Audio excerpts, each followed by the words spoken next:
All right, welcome. Episode 15 of the Follow Up Pod. Today we have our first guest on, and it's another brother. It's Manning Price. He is one of our brothers, believe it or not. One of the things we wanted to do going into this new year was have guests on. Not to just have guests on to talk to them, but to have our guests bring a podcast, some type of content that they learn from and really like. And we thought it was a really cool way to get to know people is to have them share ways they learn or content they like and talk about it. So we're going to try this one with our first guest here. And he decided to go with the What is Money podcast. It's a podcast that has Michael Saylor on it. So we're getting into Bitcoin realm, something that isn't new to this podcast. Welcome, Manning. Good to have you Hey, here. yeah, I would like to say that Sterling showed me this podcast. He brought up a really good point. He's like, I wanted to see if Michael Saylor's ideas had changed 5 years ago from today and see where his mindset was at then. And when I gave it a listen, I'm like, I love talking about Bitcoin, MicroStrategy. I think this would be a cool topic that we could talk about. So I'm Yeah, excited. that's another thing. So this podcast that we're doing was recorded in 2020. So it was like the beginning of Michael Saylor in the Bitcoin area. So it's pretty cool to see where they were 5 years ago and where we're at today. Um, and that's one thing. I don't think many of his ideas have changed in those 5 years. If anything, they've become more concrete. Yeah, that's for sure. Yeah, I didn't love the podcast. I'll start with that for my rating. I had it like at a 38. I thought it was bad. But I'm glad I listened to it because like we're in the beginning of our podcast, so that's this guy's like first year of podcasting. I think it's probably Michael Saylor's first couple rounds of it too. You can kind of tell, because We're I on think he's episode 58 now. yeah, I think he's a really smart guy. He's obviously been right about Bitcoin, but he came off as like, when like the smart kid is scatterbrained and they just come off as like they don't get it. Mm-hmm. Not like dumb, but like smart dumb. Mm-hmm.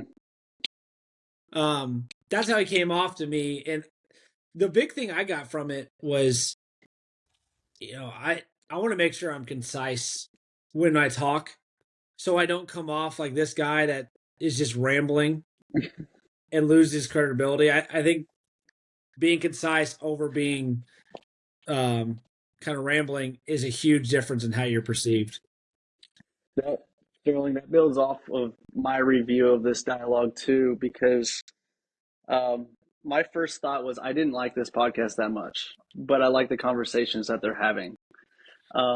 It's funny because this Robert Breedlove guy, he's a jocked up finance dude, and Michael Saylor, he's Big old this, square jaw. yeah, and he's one of the bros, right? Breedlove is. Yeah. And then Michael Saylor, this is this MIT aeronautical engineer nerd, right? And it's so funny because you can tell Robert at the beginning he's so excited to have him on, but towards the end you can tell he's so bored. He's like, yeah, okay.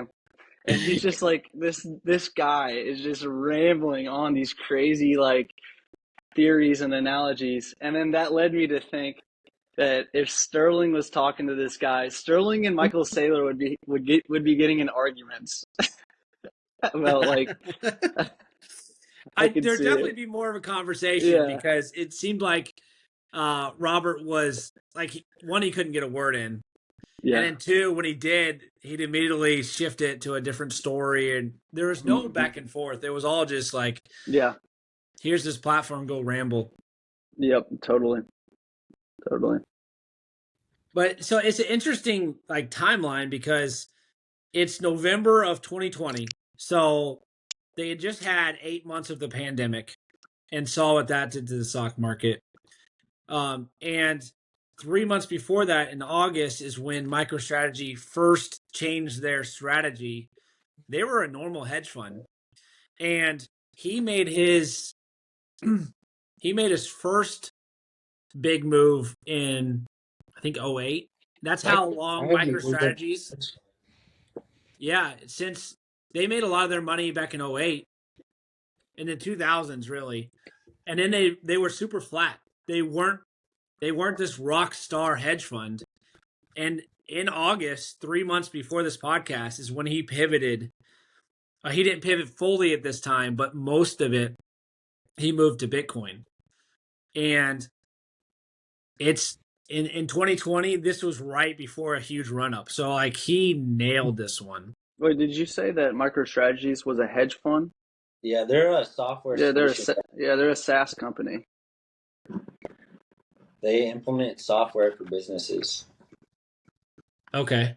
So Michael Saylor, he created that company along with a few others as a software engineering company. Yeah, like Bitcoin is like, maybe Manny can talk to this, but he kind of did what Tesla did, where they put in their company, they put their company accounts in Bitcoin as stores of value. Yeah, I mean, it's crazy what he did. So MicroStrategies, it's a software as a service company, right? And that was their whole business model. They weren't too successful. I think they bring in revenue yearly about around like $200 million, like nothing crazy, right?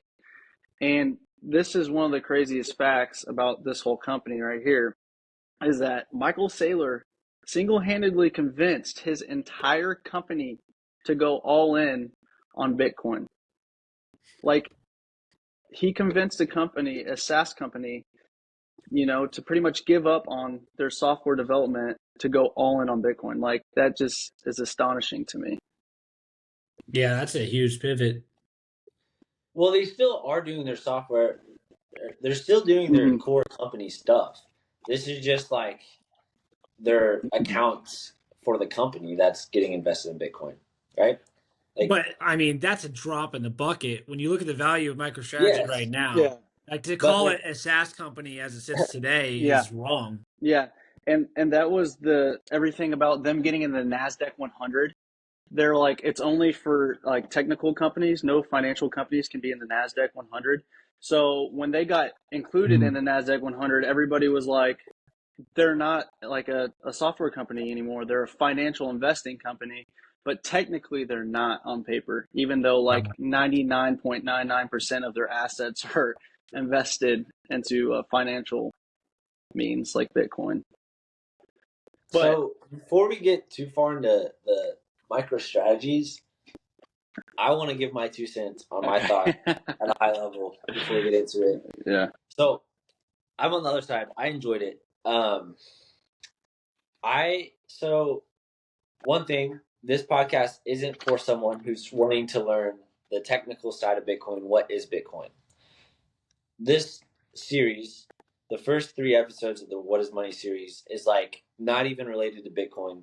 It's like foundational, conceptual, abstracted theories and knowledge about how humans have harnessed energy, power. And it's like very abstracted. It's very like theoretical. And episodes 4 and 5 start to get into like what they call Bitcoin theory and the digital age.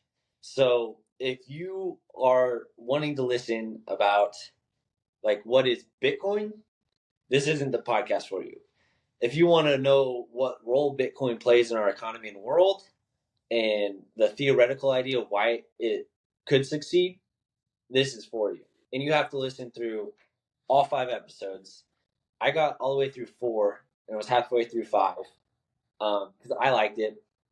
One thing I appreciated is I have learned in my field. Whoa, I've learned in my field that being able to like conceptualize information, like abstract information, into these bigger ideas is very difficult.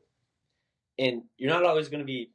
There isn't always like even a 100% correct answer, right? It's relative to how you see it and the lens you look at it. So I really appreciated that he could go through a timeline all the way from the Stone Age, Iron Age, Dark Age, Steel and Industrial Age, all the way to what he's calling the Bitcoin Age, and abstract this huge plan, huge, like, what happened, like how did he tells the story of like humans through the lens of harnessing energy or power. And Let it me was ask just, you. Let me yeah. ask you a question on that. Did that extra? Did him illustrating to you that he thought it in this different lens make you feel more confident about his decision to buy Bitcoin? Like, did it increase the probability that you would buy MicroStrategy stock? I do. I don't know. I think I'd still be on the. I don't think this would move me in a direction either way because so one, like you get the positive reaction of oh like he has like this deep understanding, but on the other end of that, it's like I don't know if you can really call it an understanding. It's more his perspective, and I would be more worried that because he has this such a deep like his own personal understanding of the role Bitcoin plays, like is he like is he biased to his own thoughts because he's so far down this rabbit hole? I would be a little worried about that. Um, because that's kind of what it is, right? It's this rabbit hole that he's so far invested into Bitcoin because he's went into this deep dive of conceptually like the role it plays in our world and economy, that he could really be that could skew his decision making. I I don't necessarily understand. I would rather invest in Bitcoin and not in MicroStrategies. I think, from what I understand, because it's like leveraged and it's more of a risk. Um, I don't know how much more I could talk to that, but I'm Danny, what not do you think? What do you invested. think that his like understanding of history makes you more confident in his bet for Bitcoin today? Absolutely. Yeah. I mean, the guy's a genius. He may be a nerd, but he's a genius, and the pieces of the puzzle that he's putting together, I think, really show the point of view that hey, the world's going to change. We're not going to stay on this same financial system forever, right? And whether that's Bitcoin or something else, we're evolving, right, and adapting. And his ability to explain how he sees that happening, I think, makes me even more confident in his company because I'm like, wow, this guy, he really has a direct path he's going down, and he's committed to it. I would like to see someone like your perspective, Sterling, and maybe ask more questions about the the content he covers in these 5 episodes. Because I would assume that he has some pretty cool answers to any criticism anyone would have, and that would be cool to if there would have been a little bit more criticism provided, because he did just ramble himself, and kind of went his own path when he was talking about it. Yeah, I'm a big Saylor fan, and the first time I heard him, I don't even remember where, but the first time I heard him talking about like store value and Bitcoin's value being in really a store of energy, transfer of energy and labor, I really like those ideas. That really clicked with me. But this podcast, if my only experience with him would have been from this podcast, having gone to a very nerdy school, there's these people that ramble and have all these facts and they think they can connect beaver dams to Bitcoin. That immediately, like, I'm programmed to be like, okay, this guy wants me to think he's smart. I don't know necessarily whether he is smart. And a lot of times those people don't make things happen. Now, I don't think Saylor's that way. And we've seen it, right? There's evidence of it. 4 years later, he was right. And he was able to mobilize, transform a company, and go make a ton of money.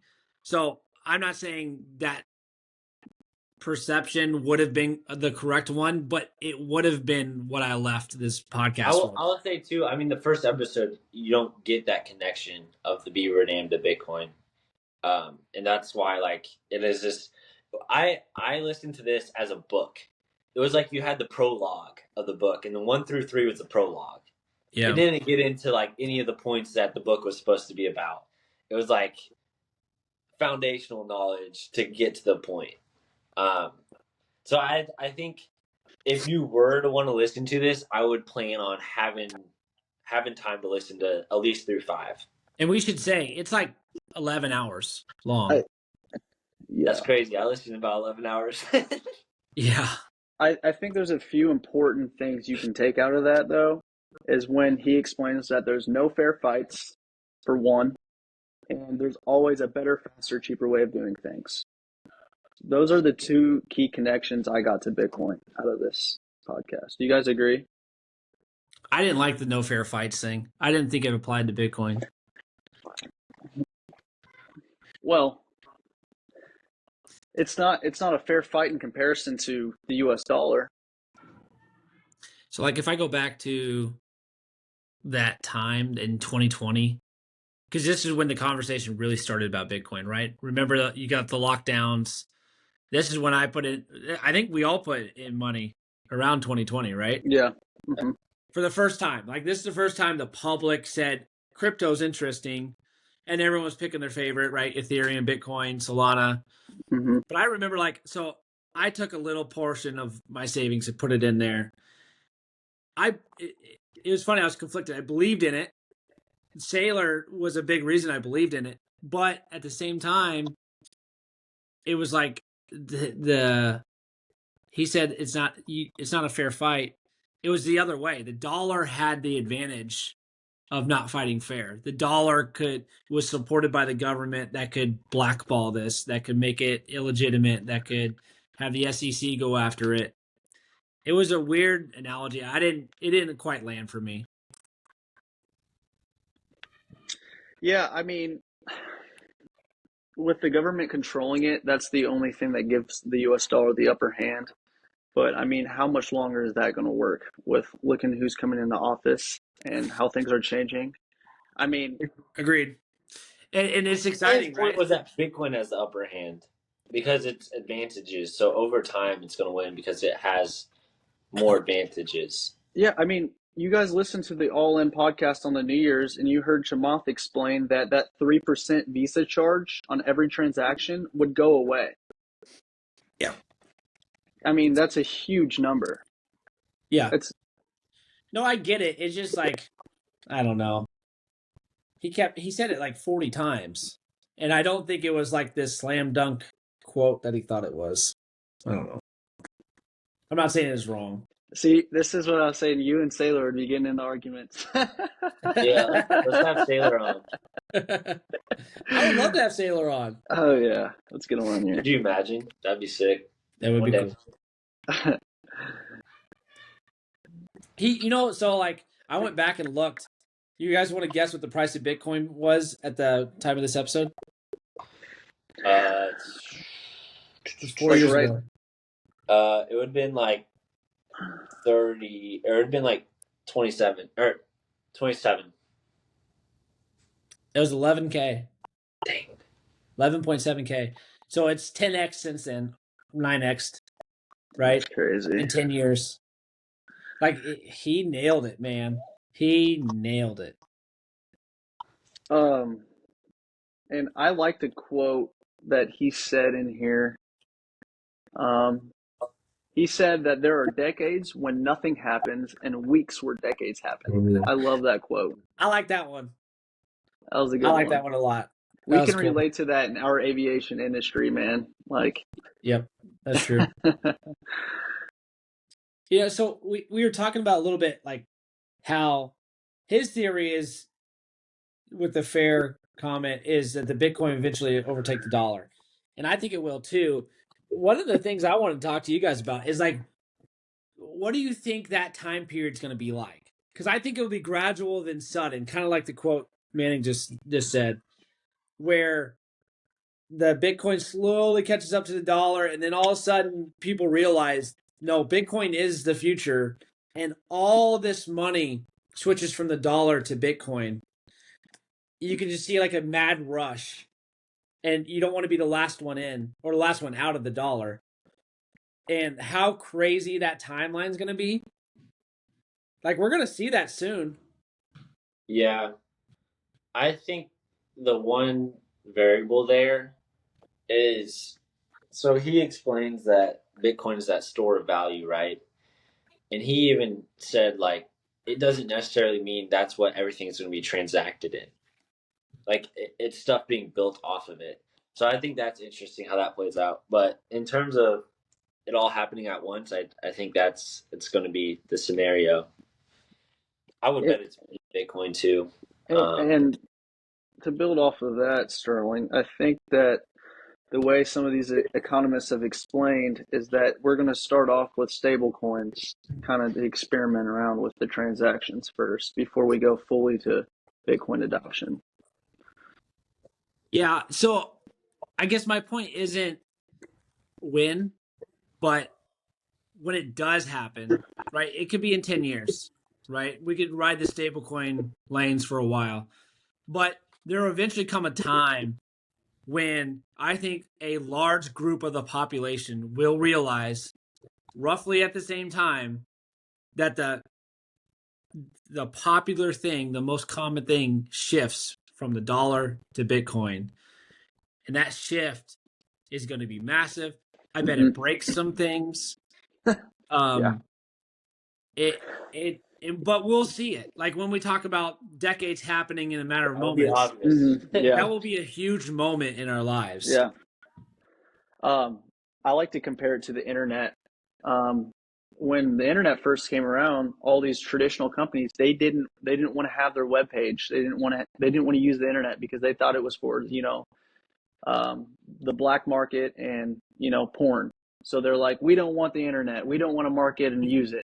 And then eventually, like they got behind and they had to adopt the internet model. I And now remember the one everything's on. thing David Tracy ever told me about Bitcoin was because even he got caught up in a Bitcoin conversation back in 2021, where he's like, "Oh, that's for thieves to launder their money and to do illegal things." Yeah. And it's funny that is one of the parallels to the internet because I remember the internet conversations. It's all the dark web. They just do illegal stuff there. Exactly. Yeah, they're just kind of exploiting the pros of it, right? Right. They're the first ones. They don't have a liability, so they can be the ones to test it out. Right. They have a high risk profile. The porn was the industry that adopted DVDs and Blu-rays first, right? I wonder if there's a mutual fund we could make where it goes and sees what all the shady people, what technology they're using, and just bets on that technology. Genius. Let's Speaking start of, one. the DOJ just got approved last week to sell their 69,000 Bitcoin they seized from the Silk Road darknet thing. That's awesome. Yeah. Yeah, that was interesting, and I think clearly political. But so before we go on to like the MicroStrategy Bitcoin topic, one last thing I wanted to bring up on this podcast was the naval aircraft carrier example. Did you guys hear that part? I didn't get to that one. Let me hear it. So he was explaining that there's a captain on a naval aircraft carrier, right? And it's the most important job in the world or in the Navy world because they have nuclear weapons that are armed on these ships and they can pretty much determine whether a next war started or not, right? So he's saying he was surprised because this captain, they're younger men and they're only captains for I think he said 32 months at a time. It was like 18 months. 18 months at a time. So a very short period of time. And he's like, he draws the parallel. He's like, for one of the most important jobs in the world, these guys are young and they're only working at this position for 18 months. He's like, that shows how important giving people opportunity is. That's why they do it, is so they have that next one up state of mind and they instill it into all their cadets. And that's what motivates them, right? Yeah, he draws a parallel to Bitcoin, saying like next opportunity, you need to have opportunity for growth and stuff. But I loved it how he kind of drew conclusions to that naval captain and opportunity. Yeah.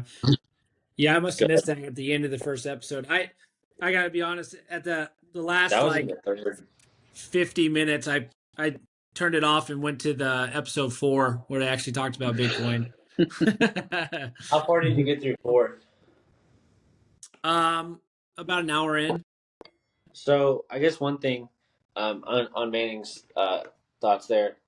So just to give you a picture of how the three first episodes developed, they started talking about naval carriers, and how they got to that topic was they were talking about how humans harness energy, right? So it started off with them like being able to throw missiles, as in like any long range combat, and then he said the next thing was they developed on water. Whoever controlled the waters won, and because the waters were least resistant, it's easier to move in water than it is on land, and so waters were least resistant. So he kind of gets into like it's power that it's harnessing power in the least resistant modem, and then he goes, the next thing after water was air.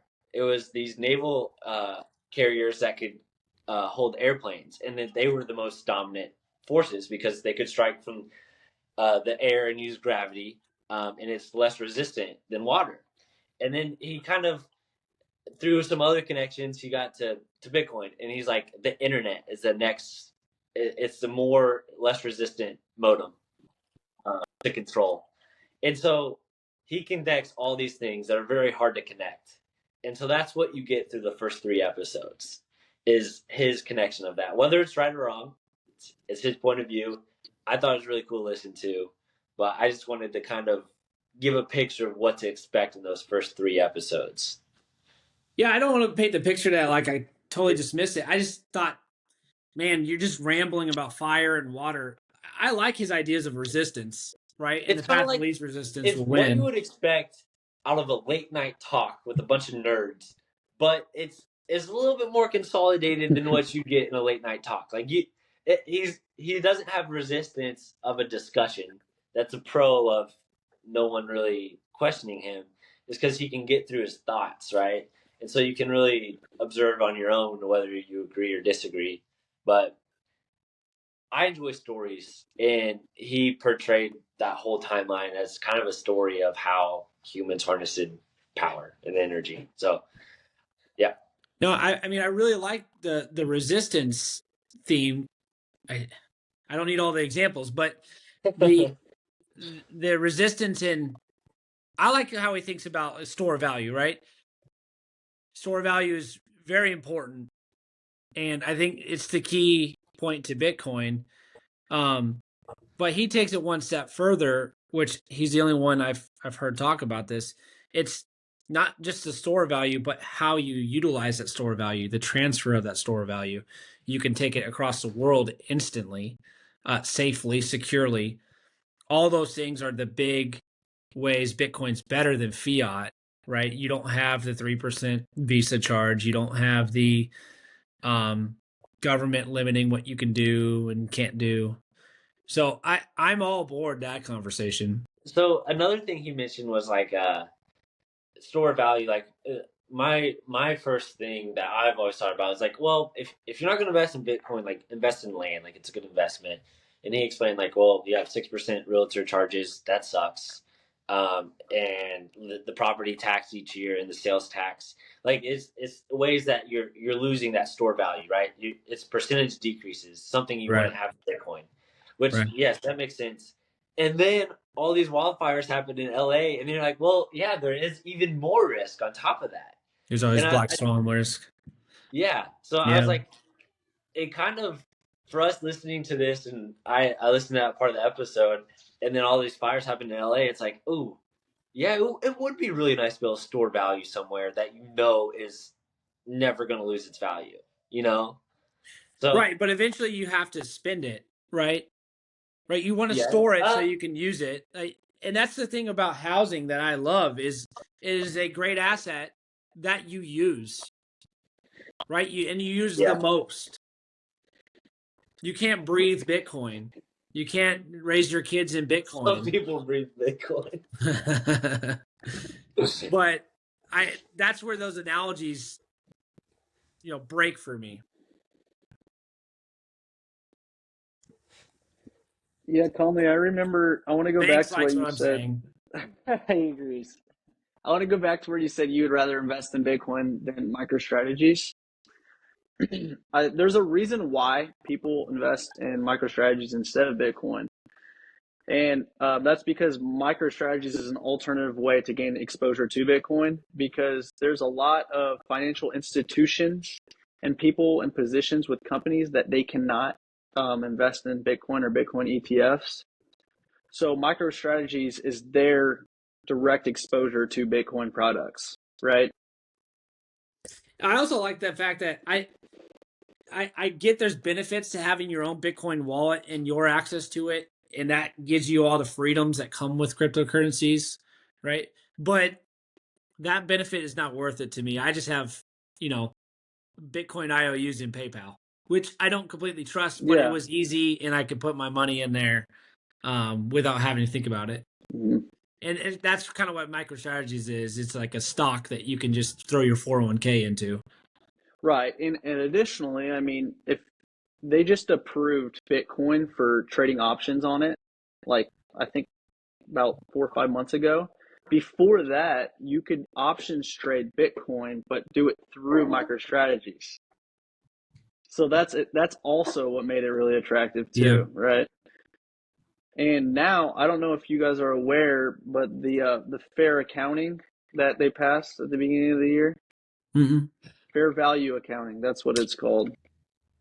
It's to where they can report their holdings in Bitcoin on their balance sheets, right?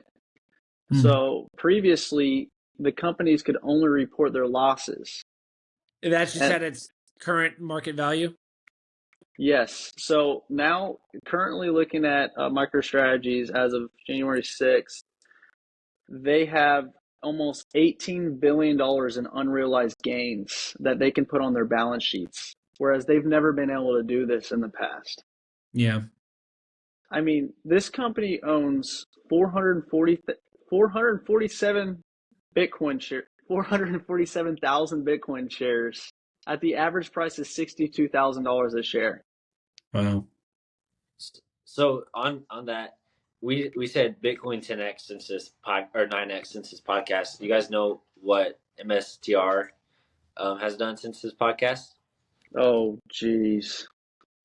Triple that. Um, I know what it is, so you know to look it up. Went from like $20 to $300. Yep, 17x. Jeez. So, are you guys familiar with the infamous money glitch? And is that a GTA cheat code? This is the Michael Saylor cheat code. Okay. Okay. So, Michael Saylor, he's selling shares of stock, and he's taking that money, putting it into Bitcoin, raising the value of Bitcoin, therefore raising the value of his company, and then issuing more shares of stock and just doing it on repeat. Yeah. And they call it, And all the money he's borrowing is at close to 0%. yeah, it's insane, and it's never been That's done before. infinite's the wrong word though. It doesn't go forever. It only works as long as Bitcoin's increasing in value. Right, but that's what they're calling it. Yeah. But I think that a lot of negative outlook on this company, because there's tons of it. It's primarily because he figured out a way to invest that these traditional financial guys couldn't think of on their own. That's a great example of haters, I think right? that's what it is. Those are haters, and you can only have haters if you're winning. and he's winning right now. He Well, was he's right. just being They were so wrong. disruptive to how these people have worked for their Right. whole life. It's like saying you're wrong. What was that Yeah. stat we had, Conley, on the earlier podcast where like the financial sector is worth like 17% of the global economy? Yeah, it was something crazy And like this that. could take it down to near nothing. It was like, yeah, it was. I think it was at 20%. It was like 22% of Like if our crypto world fulfills its economy is like finance. Yeah. So if crypto fulfills its promise, that goes near to zero. Well, so I see it through the lens of software has always cut out a middleman. That's what it's always done. It's Uber took it out the middleman of taxi companies. Like it's just like at its very base, it's trying to take out a middleman to lower cost, and this is what crypto does. And all At those its core. middlemen are the people mad at Saylor for Yes, it like 32xing micro. So I've heard this is something, and this was one of my predictions this year was we're going to see more implementations of real world, decentralized like companies. So like I hear a lot like, oh, it's going to be the new crypto bank. I don't understand that because I see the new banks being the people, being decentralized networks of people. So if I want to store my money in my savings, instead of the bank using my money, when I can choose an account that acts like a bank and loans out money to get higher interest return on storing my money there, you know? Mm-hmm. Yeah, it's funny because one of my friends at work told his financial advisor at Edward Jones that he wanted to buy 10 shares of MicroStrategies about 2 months ago. And she told him, she said, we will not let you invest in MicroStrategies. It's a So fraudulent company. And he got so mad at her, he went to Stifle, the other broker here in St. Louis. And he was also a skeptic, but he's like, yeah, man, I'll do it for you if you want to do it. Like, but it's so crazy to me that like this woman at Edward Jones, she can tell you no. Like it's your money, but she can dude, tell you no. they're so set in stone It's and they're gonna crazy. be the first ones to go. It's So crazy. well, me and my wife were talking to Edwards Jones, financial advisor, because we have some money in there, and I asked him like what were the expected returns, and he said basically after their cut it was like 5 to 7%. So my wife, I was like, that's we could just put it in the S&P 500, and we get that return, and they're gonna skim off 1 to 2% each year. It's like I don't see how they succeed moving. I mean, like they succeed because people don't want any risk, and they believe that that is the least risky investment they can make. And I don't think you're really out. You might be sticking with inflation at that point. That might be what they guarantee you. Like genuinely, is we can we can stay up to date with inflation. But man, after like having those discussions and hearing uh, your story of your friend, it's like I would not be betting on them. You know what it is, Conley? A majority of the population, they think that these financial advisors know something that we don't Yeah, because they're professionals. That's what it is. And it's that that same thing. comfort. Same thread we see with people taking account of their health is they don't think that they are capable of learning how they should uh, treat their health. You know, it's Yeah. like they don't think they can ask those questions. Same with finance. There's probably other realms, other areas that it's the same scenario. I would Yeah, love to it's the hear. doctor saying you can't have ivermectin. Yeah, Right, you got to take or the the jab. doctor saying your diet doesn't affect your chances of cancer or whatever. Yeah. You know, diabetes, Sterling, what do you whatever. think about financial advisors? I the I think you got to go deep into that rabbit hole. I think the government wants you to have 401k so they can if you go all the way back, right? Why does everyone put all their savings into the markets? Right? Because the government is printing money. Because the government is printing money, you're inflating your assets. So if you don't, you're losing your money every day.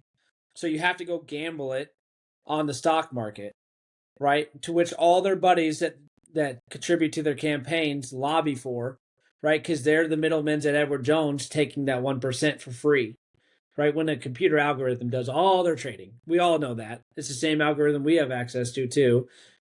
It's the same as the S&P 500. It's the same as any mutual fund. So I think it's all a result of getting away from free market and free market capitalism. It's all these symptoms. I got two thoughts on that.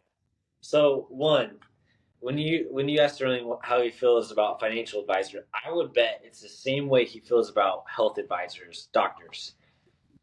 We we would love to have a doctor that could give us our blood tests, could really tell us what we need to hear, instead of like throwing on these, like, preventing symptoms, like I would love to have a financial advisor that could tell me like what percent I should be in Bitcoin, and want me to have financial freedom.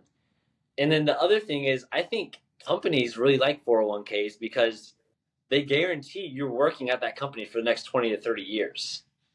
You're not making big gains in your savings. You're not making money outside of your work. You're really sticking with inflation, and you're guaranteed to have to wait till you're 60 to use that 401k. So that's why companies love it. They want you to keep doing that if you're working for them. Well, what's funny is that I just went to merge my Boeing and my Northrop 401k like last week.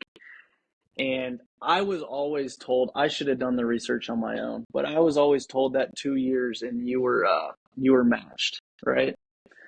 And when I called Fidelity, they said Northrop's taking back their half of the money, and I was like, oh, I thought it was a 2 year match guaranteed, and they're like, nope, you weren't there long enough. They're taking it back. So when I hear that, I'm like, they were making money off of my compounded interest. I made Northrop money off of my 401k, Yeah. which is crazy because they're pretty much loaning me money in my 401k account that I'm matching. So it's accumulating more compounded interest, which they're making money off of if they get it back. You know what I'm saying? So essentially, it's not matched until you're vested. It's their money Exactly. that they're investing until you hit a certain point. But in your Exactly. 401k account, it looks like it's yours, just sitting there. They tell you this is what you got compensated. Yeah, that I didn't know there was strings tied to those. I know I'm 5 years till vested where I'm at Yeah. now, but kind of additionally on that, this is more so. Sterling has to What take. was the limit at Northrop, Manning? I thought it was 2 years. That's what everyone told me. And What did they tell you what it is? Fidelity couldn't tell me what it is. No, they didn't know. Oh, okay. I need to figure that out. Yeah, it might I be. wish that they would just, instead of matching me, they'd give me that money and I can invest it where I want. Like how Sterling would rather just have his money that they're paying towards his health care, Yeah. to invest in his own health insurance or health That's care. one of the things. Like when you I get would into rather have that management, for finance. yeah, you see the rates we pay people. Like my engineers make on average. I can't say the actual number. Let's pretend, right? If you do the math, let's since I can't say it out loud. Let's say, Manning, you make $1 every 2 hours. When your boss goes to budget for you, he has to assume you get paid $1 an hour because of all the overhead they slap on top of it, all your bonus package, your insurance, all that stuff, all those perks of the salary. And you see that dollar amount and it's staggering, right? You think you're making $60 an hour, the company's paying $135 an hour for you, right? So where's all that money going? Some of it's overhead, but a lot of it's your perks. Yep. And if you just got paid that straight up like a contractor, I think you could do more good with that money than they're doing. Yeah. That's not an option. To me, it seems like they don't trust you they don't trust their workers to invest in a retirement, so they're forcing you to. They don't trust you to do your own health insurance, so they're forcing you. Um, I I disagree. I think they're in it with the insurance companies, right? And they get this big discount. They get to say they're giving you what's equivalent to this awesome package, but they get a huge discount from them, and then the insurance company gets their cut, right? I think it's all that crap. Yeah, it's a mess, man. It's a mess. There's a lot of middlemen, and I like I like imagining a future with less of them. That's for sure. yeah, I mean, do you see stuff like health insurance going to decentralized like communities? Like, is that a potential area where instead of a company, you're in a decentralized network for health insurance? I don't know. I think that's a whole You other. can, The insurance conversation is its own thing, right? Like, because that's if basically you've what been insurance listening to, is, right? It's a bunch of people investing in a pool, and if you need to yeah, take out of it, you can. But there's a company making money on top of that. So if you right, can take that company out, and then you can invest in this pool of only the people in case you need it. Like I see that being an application of if that's something you want to invest in, like that would be a better option than a company that skims money off that. It's pretty yeah, much. you could see some crowdfunding insurance. Mhm. It's my problem with insurance is it's forced gambling. Mm. The casino, the house makes 2% on the slot pulls, right? We all know that. The insurance company is mandated by the government to make a certain percentage, right? But they force you to go get those insurances. Like you can't live life without insurance right now. It's not possible. You can't fight. You can't get health care. You can't buy a home. You can't do a million different things. You can't drive, right? These are all governmentally forced. So they're forcing you to go get those bad odds at the casino. Then that's what insurance is. Think about it. If you give them $1, they're going to give you back 98 cents. But it's even worse than that. Their profit's higher. And if you're a healthy individual, you get even less of that back. Yeah, I It, mean you're guaranteed a loss on your investment because they have to make a profit, right? right. That's best case is you just lose the profit. Worst case is you go your whole life without a major health incident. You never make your money back, and then they cut you when you're 60 years old because you're past a risk profile. Right? I wish there was an app that tracked how much you pay to insurance over time and how much they gave you back. If people saw that every day, I put in $400, $500 a month to insurance, but it's taken out of my paycheck. So I never see it. I never pay it. $400, $500 a month, that's $6,000 a year. I've been working for 17 years. I mean, we're talking $70,000 for health insurance. How much do you think I've gotten in return? Haven't had Or any major surgeries. Like, I mean, isn't it like 20 grand for having a kid?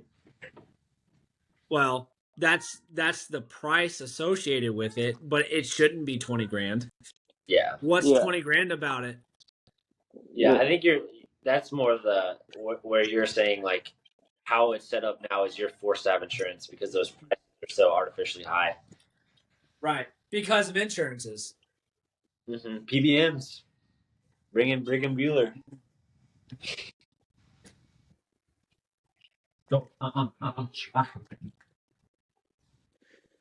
Manning, is there any direction you want to go with micro strategies here? Um, Other than trying to convince you to invest into the company, Conley, no, there's none. Do you like it more than just having Bitcoin?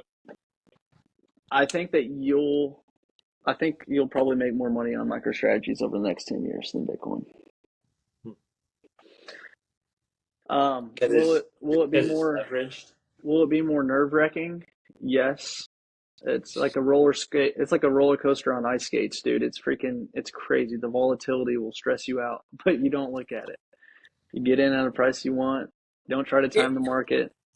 Here's my thoughts. I think I've convinced myself the future eventually is primarily driven off Bitcoin. If you believe that and you have the time to invest however much into it, it will return huge. What you can't do is put it in there and expect to pull it out anytime soon. Yeah. You got to be able to sit it in there and just let it cook.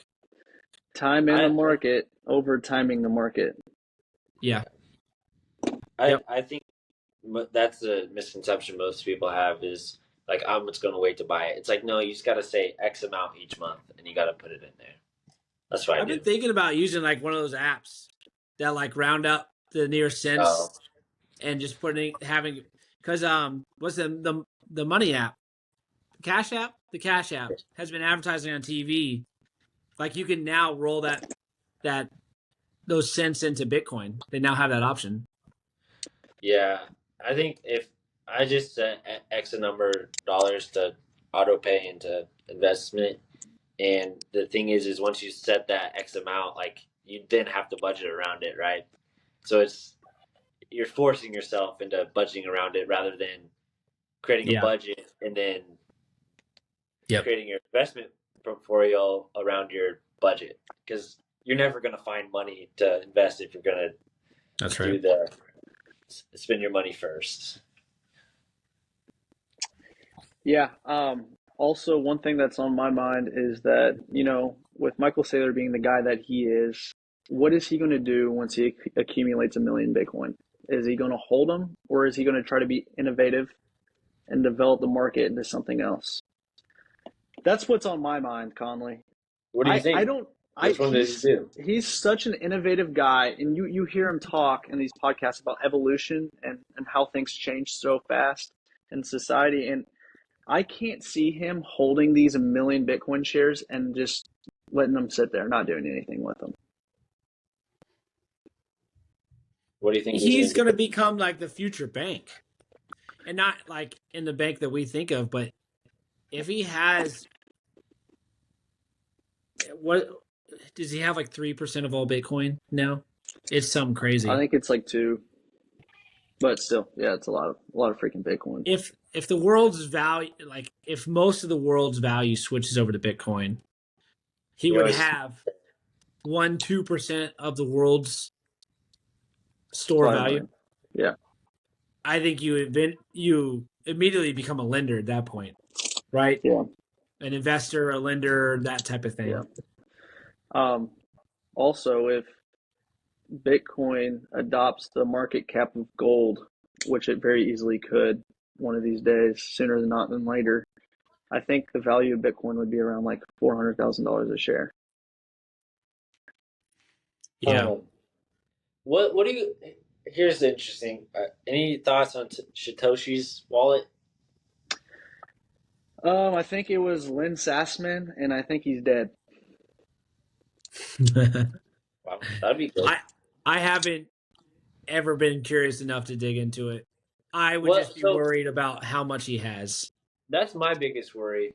He has about 1 million Bitcoin, or the Satoshi wallet has about 1 million Bitcoin. That's 3x 5%.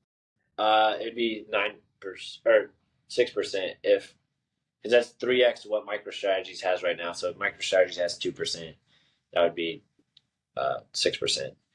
I guess it's not a high percent. I always thought it was way higher.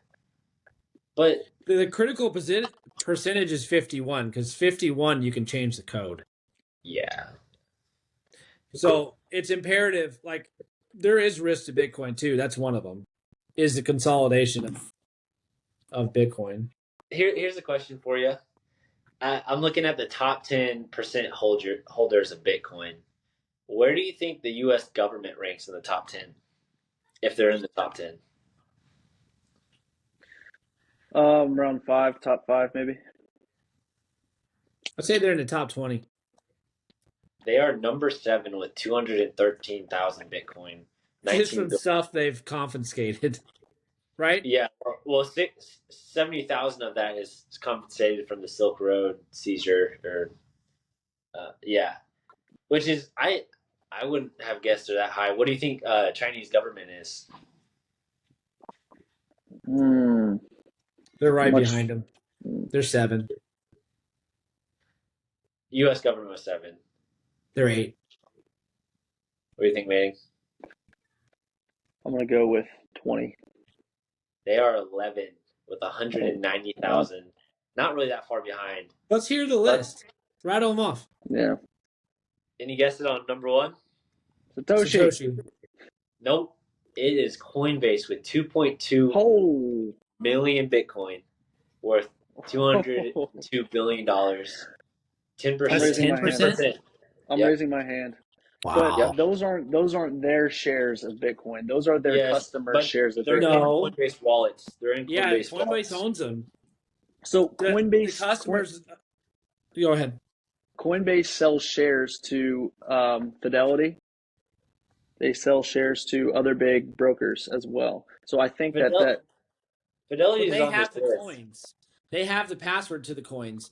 When you have a Coinbase, if you have a Bitcoin if you have a Bitcoin in your Coinbase account, they owe you a Bitcoin. You don't have a Bitcoin. That's how like Venmo and Cash App Coinbase, or that's how Venmo and Cash App are. You own the Bitcoin address, but it's stored in a Coinbase allows you access to that Bitcoin address. Yeah, that's how I think it works too. They have like they would technically have the information that you have to access that Bitcoin address, but it's stored in your wallet. Is Fidelity and BlackRock on there, Conley? Yep, we're gonna get to that. All right. Oh, come on. They're on there. Yeah. So number 2. I changed my mind. I'm out of Bitcoin. Why? That dude, I'm out. If that tells you anything, it tells you that they're gonna be. Oh, They will win over time. BlackRock will beat you and me over time in seizing enough control of Bitcoin to fuck it over. Do you know their CEO Larry Fink's trying to tokenize the stock exchange? Yeah, I saw that. That's crazy. And that's also like, if you remember the promise of the internet, it was a democratization of data. But now it all goes through Google and they can fuck with it if they want to, right? And so we have the same promise here with crypto. And I think eventually those middlemen find their way back in the middle. To say it nicely. Hey, you got to join them, man. If you can't beat them, join them. That's right. I will put an asterisk beside. So the chart I was looking at was 2024. I found a new chart that's 2025, and it has Coinbase at 1 million Bitcoin. So about half the other one had. But anyways, on this list, I'll go with the first list with 2024. Satoshi's number 2 with 960,000 Bitcoin. Binance is number 3 with 600,000, and BlackRock's number 4 with 350,000 Bitcoin, about the same as MicroStrategy. That's number 5. Wow. And then Grayscale is number 6. U.S. government. They are Grayscale. They're like a BlackRock. They're an investment. Oh, okay. They're the ones who had the first Bitcoin ETF. Let me pause this and ask you a question real quick. These traditional financial guys that say you can't invest in MicroStrategies, they're going to look at the list of how many holdings of Bitcoin BlackRock and Grayscale have, and they're still going to deny the concept of crypto. Yeah. Who else is on the list? We have number 8, or number 7 is U.S. government. Number 8 is Bitfinance, probably another exchange crypto wallet. And then OKX is number 9. Haven't heard of that. Kraken is another wallet. It's at 10. Chinese government's 11. Fidelity's 12 with 175,000 Bitcoin. Black One is 13. Robinhood is 14.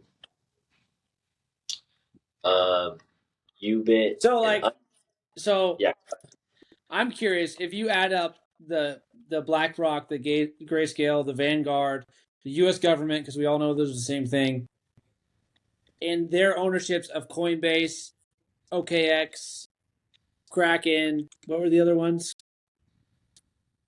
Finance. Binance, all the exchanges, because they probably own 10% of each of those, right? That's their game, 10 to 30% of every company. How much of Bitcoin do they own?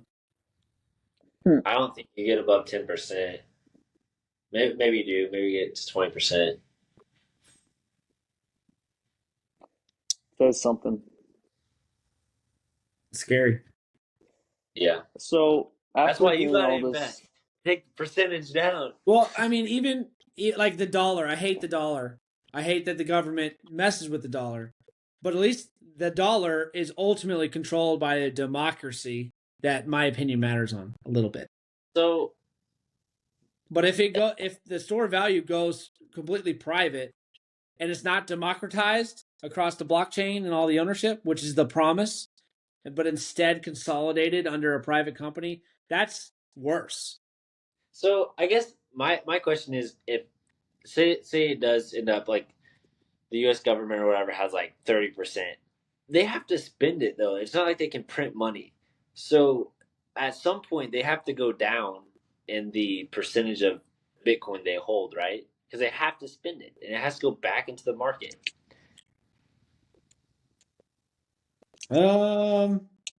Yeah, if they're at a deficit, they would have to at least lend out its equity.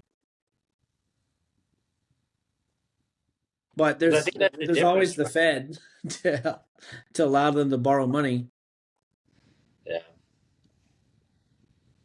I don't know. It definitely like it'll lose the government will lose its ability to pay for things via inflation.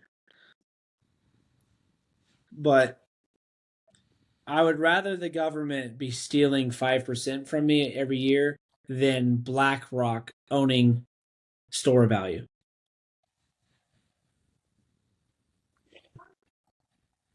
after looking into all this stuff, guys, for the listeners, how are you capitalizing on this evolving market right now? Do you have a plan? Me? Um, Both of you guys.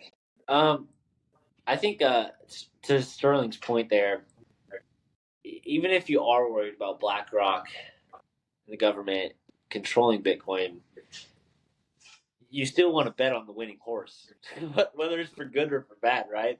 So if you think that, hey, this is something that they're going to control and run with, and it's going to be a worse outcome, but you could still capitalize on the bull run, like I think that's where you place your bet if you think that they're going to be able to create more of a monopoly with Bitcoin. Right, but are you doing it? I'm not. So my strategy right now is I have my 401k and traditional financial investments, right? It's safe. Yep. I have about 5 grand I put into Bitcoin as my risky bet in 2022, and I'm not touching it ever. Right. So that's my exposure to Bitcoin. And then the rest of most of my available assets go into the house, and the rest go into better food for the kids, better education for the kids. They all go to the kids. Yeah. So most of my available capital go to my kids as the main investment. Yeah. If this is too far, let me know. But like, how do you plan on getting those kids through college? Don't have Or a great plan right now. do you plan on college? I'm not convinced they're going to go. You I'm think that's not. going to change? The landscape's I'm going to not. change. If worst case, college is still a thing, and it's still extremely expensive. It hasn't changed at all, like, economically. And my kids don't get a scholarship, then yeah, we'd have to take out loans, which wouldn't be great, but I still would do it for my kids. But I I don't think think I could get the loans. I don't think college is going anywhere. I don't think it can stay the way it is. They're gonna have I to don't. adapt. Yeah. Right, but I think to adapt, you have to change dramatically. Right.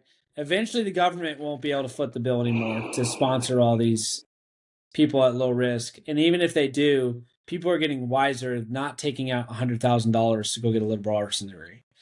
So if that happens, if people really realize that, and that culturally changes, then your demand for college cuts in half, right? You're really only sending lawyers, doctors, and engineers, right? Degrees that have an ROI.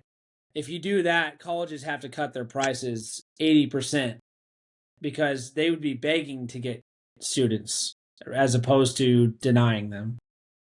And then I think AI changes all of education, like just permanently. And if AI doesn't make college dramatically cheaper, I would be very surprised. If not necessary at all. My main premise is white collar work goes away and you don't need a college degree anymore. But even if that's not true, I think it'll make it a lot cheaper with AI as a, aid in your education. So they thought the internet was going to take away everybody's job, and it ended up creating more jobs. So I'm a firm believer, I'm optimistic that AI is going to take away jobs, but it's also going to create just as many new jobs as it takes away. That we may not know what the jobs are going to be, but I think it will.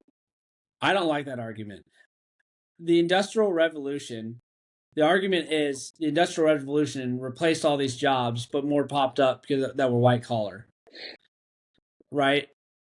But they absolutely destroyed the labor, like physical labor market, right? That's not there anymore. The farms don't have hundreds of people at it. It has one farmer with a combine, right? Maybe two, right? They used to have hundreds. I think the same thing happens to white collar. And if AI combines with robotics, it's game over. Right, I Sterling. think the amount of people employed is like 1%. But to your point, now you have factories making the combines, and now you have supply chain getting the corn, getting the grain to where it needs to go. I mean, everything builds off of each other. There's more jobs created off of what you just explained, but it just wasn't in the same realm of work. Intelligence jobs.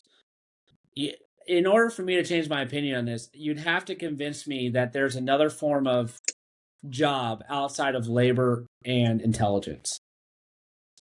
So, like, you go to creativity, you go to like that type of stuff. I think there'll be markets for like handcrafted human things based off of novelty, based off of emotional connection. But I think AI and robotics win everywhere else, I'm even in with my job. I'm with Sterling on this. I think each of these revolutions or ages of like industrial revolution stuff, I think you get these new jobs, but you get less of the new jobs. So there are new jobs created, but they're at a lower rate because the new jobs that are created are these kind of higher level jobs that require less people working them, right? And I think we're just at the next level of that where you're going to have these new jobs, but there's going to be less of them, and it's going to be at a very higher rate of less jobs. Okay. Um, I sorry, Colin. yeah, go ahead. I have a counter to your education college theory, Sterling. So these robotics and this intelligence, it takes away a lot of the frontline, low paying jobs, right? That nobody wants to do or needs to do anymore because robots are better at doing it, right? No, you don't think No, so? So you think like, there'll still be people flipping burgers and doing all these no, jobs nobody wants to do? no, I think they get replaced too. But like, so you saw did you see the Google article where their AI is already beating medical diagnostics against doctors? I think doctors go away because all they do is memorize a bunch of medical crap. That's why they go to school for 7 years. Guess what? Computers are better at that. Lawyers go away, right? Because they can cite legal theory from every case ever. Attorneys go away, or accountants go away, because guess who's the best bean counter? Computers. Like what I struggle to picture a job where humans will be better than AI, or in the extreme cases where a human with AI doesn't do what 100 humans used to do. Where I was going with that was that it'll open opportunity for more higher level jobs. Yes, but If you at get that lower rate. Like what? if you get rid of the operational jobs, right? Because robots are better at it, then you're going to have more allowance for investing into engineers with sophisticated comprehensive with like design and innovation, right? So if we get rid of all of our inspectors and all of our mechanics, we now have a lot more money to invest, okay? Because we're saving a lot of money. Now we can invest that money into hiring a crap ton of design engineers, structural engineers, and get better at that next tier, which will take us to the next level, which will require more education. Sterling's not Yeah, gonna but hear.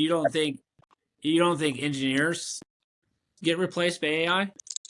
Sterling, I get the AI thing, but they lack creativity to take engineering to the next level. AI is working off of the information that we currently have on the on the So on the I, I web. think I think you're the promise that AI promises in the future is that it is going to do that, right? It is mimicking how humans learn.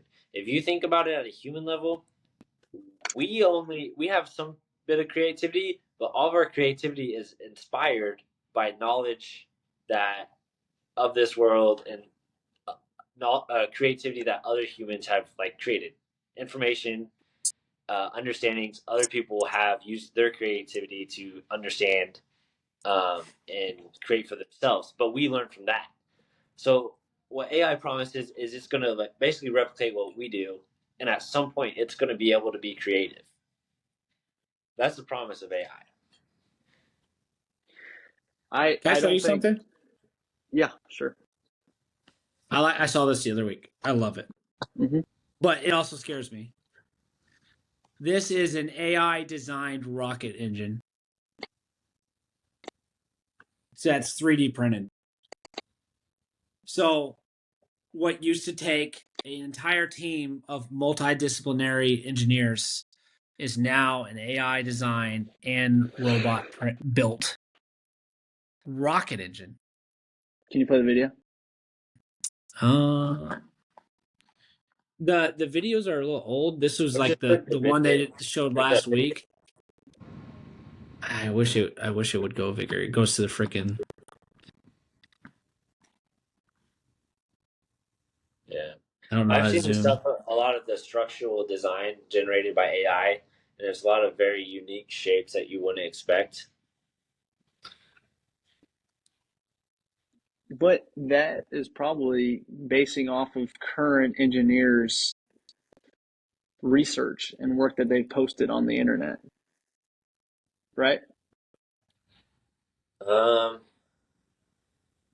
All Yeah, I this. mean, it uses our understanding of physics, and it probably digested a lot of what current rocket design is, but it used that to create something we've never seen before. So I feel like all of this is based off of human intelligence that we've put on the internet, right? Uh huh. And I feel like if we completely stop doing that and we stop doing research projects and we stop doing these innovative studies and we stop uploading them to the internet, I don't know how it's going to get any smarter. but isn't that just what humans do? Don't we innovate off other people's innovations? Like our whole knowledge base, everything we know, everything we learn in school is just learning what other people have found. That's what AI is going to do, and it just has to iterate off that one step at a time. That's what humans do. But you were just talking about on the Knees Over Toes podcast about how that traditional way of thinking and what we learned in the books wasn't it. And artificial intelligence didn't figure out that that That was wasn't it. more. This That was guy on more his the own. fact of stagnant information. So with traditional learning, you have textbooks that do not incentivize new information or information changing and updating, because they're basically written in, kind of, you can say, written in stone, because they're a high overhead to update the information. Um, their profits, the professors are incentivized to say this textbook is 100% accurate and this is what we're going to learn from. And if they go off that, they're not incentivized to go off that, because how the way the profits for that textbook is set up. So when I was saying traditional information, um, or traditional education is wasn't set up properly, is because how stagnant the information was that people were learning from. Right.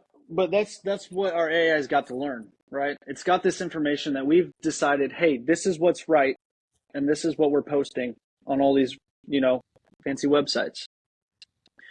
So if you take out the human innovation part of that, you're not going to have people like David, the knees over toes guy, coming out with these alternative methods to doing things, because AI is going to be based off of what's factual on the websites. I think what he did with finding unique ways to uh, develop your knee joint mobility and strength is what this AI did with the rocket. It looked at it I don't through a think different so. lens and redesigned it. So here's the deal. I'm doing homework assignments, Conley, and I'm looking for sources, right? Because I still have to source things, cite things, right? And I need something that's current, up to date. If we don't have journalists and people evolving the field of aviation and posting stuff on the internet, I wouldn't have anything to write about. You know what I mean? Why What would I wouldn't be learning off AI? of? Why wouldn't the small iterations that AI finds? Why wouldn't they be able to post those documents and build on itself? Because AI is working off of past knowledge that is on the internet. You know what I mean? I feel like you still need that human factor Yes, but that's what to. humans do. All of our knowledge is based on past knowledge, and we iterate on that. So AI would do the same thing. It would make small iterations, learn small bits at a time, and do exactly what like, it's literally designed to do what humans do. I get what you say. Like, if the data set never changes, then yes, it won't keep innovating.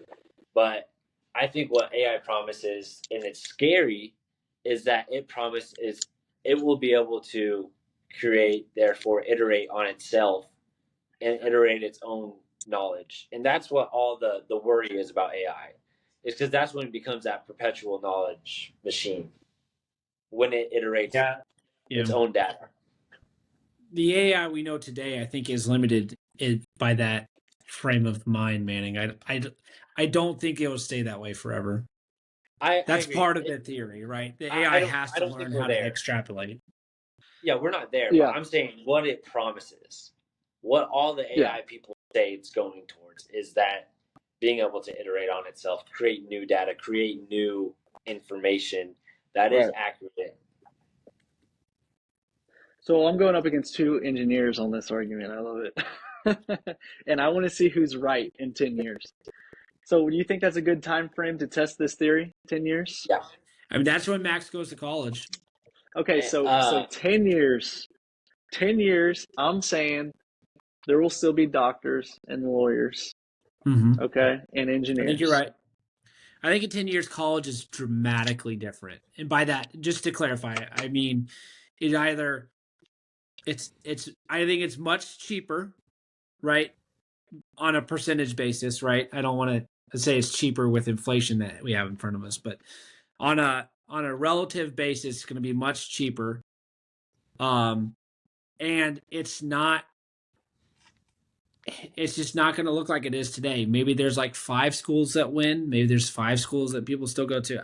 I don't know exactly what, but it'll look dramatically different than it does today. So Zuckerberg just came out on Rogan. I sent it to the clip to Sterling this week. He said by the end of 2025, their mid-level engineers will all be replaced by AI engineers. What's the At his company. SoftBank?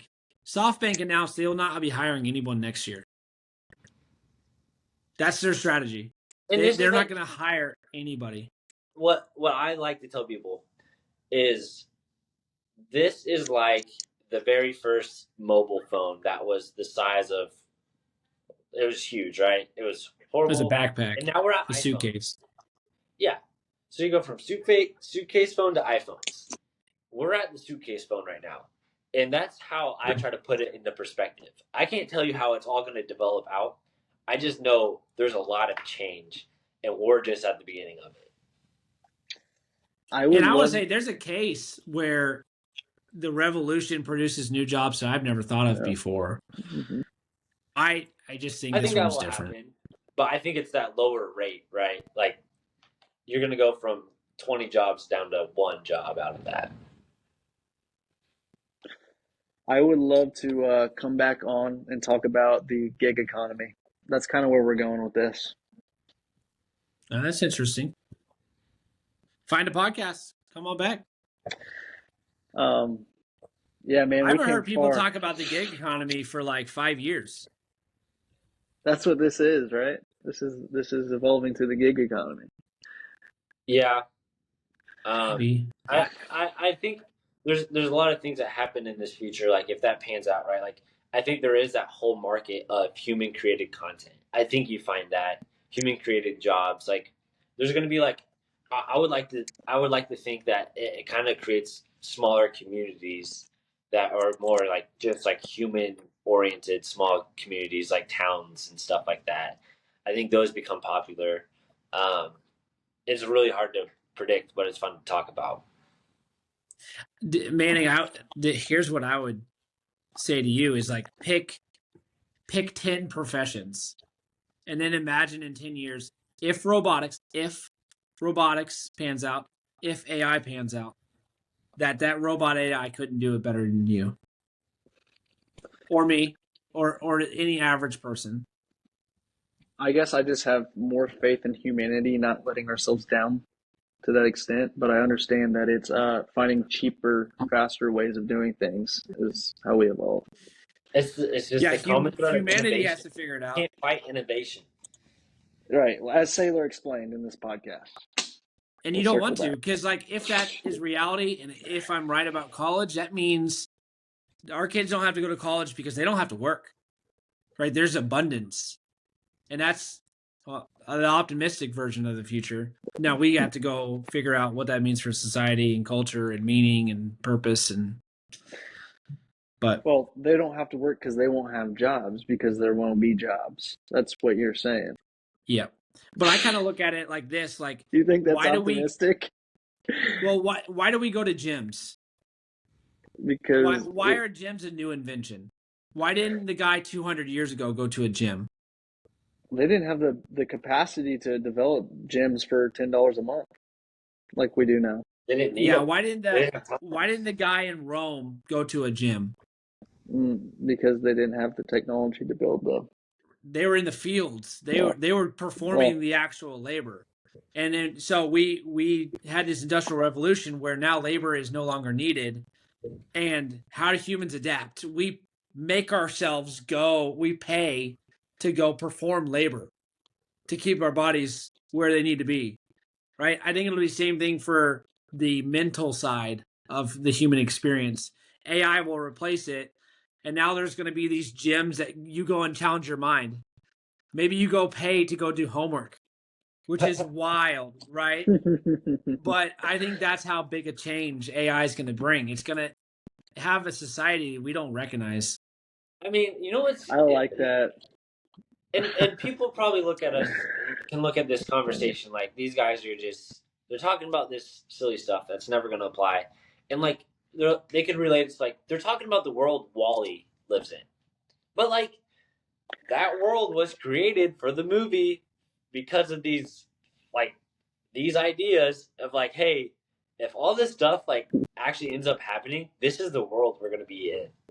You know, it's going to be that Wall-E world, which is crazy. We might be moving to Mars by then, Sterling. So there might be a new economy up there. So But imagine, we send Optimus. no, We dude, send we send imagine thousands of robots and AI Optimuses. work. And yeah, and he just sends a bunch of these That's optimists what to Musk Mars wants and to do. says, They don't have to build me eat. a civilization. They don't have to eat. They don't Seriously. need all that stored energy, extra stored energy on the starship. They can charge from sun when they get to Mars, so they can pack them in. They'll have 10x the amount of robots as you could fit humans. You have no risk. It's like that's where the future's going. They're just You gonna don't need eliminate us, iRobot astronauts style. to do it first. It is scary. I don't want to live in iRobot world, but I don't know either. it's where all the arrows are pointing. Wow. It's stuff is changing, and it's Yeah. changing fast. Conley and I are doing. We're going to do an episode in the future. Instead of sending each other TikToks like we have been, like because we'll talk about something and it'll show up on my TikTok because this freaking thing is listening to us right now, Mm-hmm. and I'll like want to send it to Conley, but we're our idea is we're going to save it. We're just going to spend an episode looking at all the TikToks we would have sent to each other. But I like gosh, that idea. I forgot where I was going with it, but like every week there is a new AI thing. Every week that I save for Conley, I would it's like to wild. add. I would like to add. After we record Riverside, my content on my apps changes to what we talk about. So Yeah, either it does. either other apps are listening to my microphone or Riverside's just selling all the data, which it is a free service, so I'm sure they make money on Oh, that yeah. data. Yeah. And when you record on here, it saves it, and AI creates clips for like short form content and even for long term content. So it is storing that data and it's using that data in these AI models. So I would guarantee it's using this data to learn on too, and so it definitely is selling that data. I would bet that It it's has to selling be that because data. we never gave it our names. We didn't give it our phone numbers. So in order for it to advertise on our phone, on our social media, it had to I think it figure gets out. your. I think they connect the device you're on to your other accounts. Oh, okay. I think They they have my understand that this device unique laptop ID. is owned by It's Sterling Price. and it has Instagram logged in. Yeah. Dang. Anyways, I think All we right, can wrap let's wrap there. this up. So Whoa. how we end every episode is we do our takeaways, the things we want to take away with us. So Manning, you're the guest. You want to go first? Or you want to go last? My key takeaway from this podcast and this conversation is that nobody can predict the future. Anything could happen. Literally, anything could happen. Yeah. Pick something you like, learn about it, dive into it, and invest into it. That's my key takeaway. Yeah, I like that. Conley? I think what I took away more from this discussion than the podcast was the vulnerability of Bitcoin to be controlled by not the people, not a decentralized network. And its one vulnerability is it being that 51% being captured by an entity. And I don't think it would be obvious. I think it would be all these subsidiaries of like BlackRock, Grayscale, and whatever government controls those or however that plays out. So I think it's the vulnerability of Bitcoin that I haven't really thought of or paid too much mind to.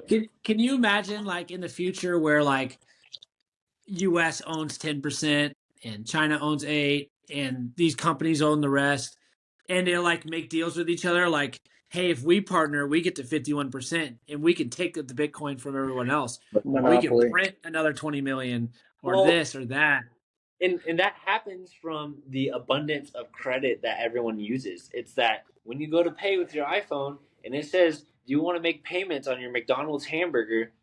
The people who are clicking yes, well, they don't own their Bitcoin anymore. It's lended out, and like if the average United States debt is 22,000 or 32,000 in credit card debt, well, that means that the decentralized the people aren't owning that money. People don't own their money already. So if the majority of people are lending money and are credited money, then that means that if the US dollar was exposed as like a decentralized network, that the people don't own it. Yeah. Manning. Manning was confused about that. The analogy of yeah. I was confused. So like if No. I wasn't confused. I was mocking you. All right, I'll do one. I had to. The one I really like was to be concise. I don't want to be the smart person that rambles. I don't like because I think a lot of Michael. I don't want Conley, Mr. Rambler. I don't want to be that smart person that no one wants to listen to. yeah, you can be the auditor. I hope you have fun with that. I don't get I'll it. ramble. Oh, an auditor of whether or not you ramble. Yeah, you keep me in line. Okay, From I'm rambling. sure I ramble too. The other one is like it's popping up a lot, but good things take time. I mean, MicroStrategies is one of the most valuable companies in the world, but it seems like they happened 2 years ago. Really, it's 20 years ago. And so it's like another reminder that to build great things takes a lot of time, and a lot of time where no one knows who you are. No one sees the hard work or the struggle. It's like this anonymous time before you make it. It's just it's a tax. It's like something you have to pay. So I want to take that with me too. Just remembering that. All Yeah. right. Well, thanks for joining, Manning. I think that's a wrap. I had a great time. Come on back. I would love to. All right. All right. Oh.